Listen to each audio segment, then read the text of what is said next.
Élections législatives au Cambodge, fin de la campagne électorale. Hun Sen, Premier ministre du Cambodge, salue ses partisans lors du dernier meeting de son parti, le CPP, avant l'élection législative du 29 juillet, à Phnom Penh, le 27 juillet 2018. Reuters, Sam Rampring au Cambodge, la campagne électorale vient de s'achever. À l'issue de 3 semaines d'une campagne critiquée, les électeurs sont appelés aux urnes dimanche 29 juillet pour un vote tout aussi controversé. Les élections législatives cette année sont marquées par l'absence notable du principal parti d'opposition, dissous en novembre 2017 par la Cour suprême. Ce soir, le vrombissement des motos et des tuk-tuks agitant les bannières des 20 partis candidats s'est enfin arrêté, après avoir défilé toute la journée sur les routes du pays, constate notre correspondante à Phnom Penh, Juliette Bucher. Tout au long de la campagne, c'est le logo du CPP, le parti du peuple cambodgien dirigé par le Premier ministre Hun Sen, qui a le plus occupé l'espace public. L'ultime rassemblement du parti de la majorité aurait attiré près de 250 000 participants à Phnom Penh. Des estimations sans doute exagérées, mais c'est aussi le cas de celles des 19 autres partis. En comparaison, ceux-ci auraient rassemblé de quelques centaines de participants à 50 000 pour le parti de la Ligue pour la démocratie, scandant parfois « Hun Sen on arrive ». La trêve électorale s'ouvre ce vendredi soir, à l'issue d'une campagne très critiquée, suite à la dissolution en novembre du Parti du sauvetage national du Cambodge, CNRP, le principal parti d'opposition. Ce dernier avait remporté 44,5% des voix en 2013. Ces élections sont injustes, il n'y a qu'un seul grand parti connu de tous, le CPP. Reportage, les législatives soulèvent peu d'enthousiasme chez les Cambodgiens. 28/7/2018 par Juliette Bucher. Écoutez, son leader, Kem Sokha, a été emprisonné pour trahison. Cette absence a pesé sur toute la campagne qui, à en croire certains Cambodgiens, n'aurait pas suscité le même suspense, la même ferveur que lors du précédent scrutin. Malgré la candidature des 19 autres partis, beaucoup prédisent donc déjà la victoire du CPP de Hun Sen, au pouvoir depuis 33 ans.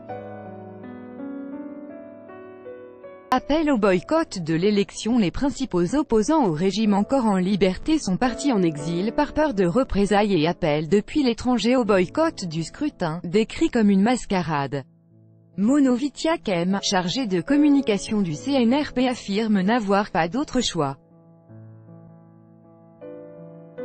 Puisque son parti est exclu de la course, il est donc évident que tous les électeurs qui soutiennent le CNRP n'ont aucune raison d'aller voter, puisque leur parti n'est pas représenté. Mais ces appels risquent de ne pas avoir un impact important, estime Sokri Zaron, membre du Politicofi, un forum qui encourage les jeunes à débattre en politique.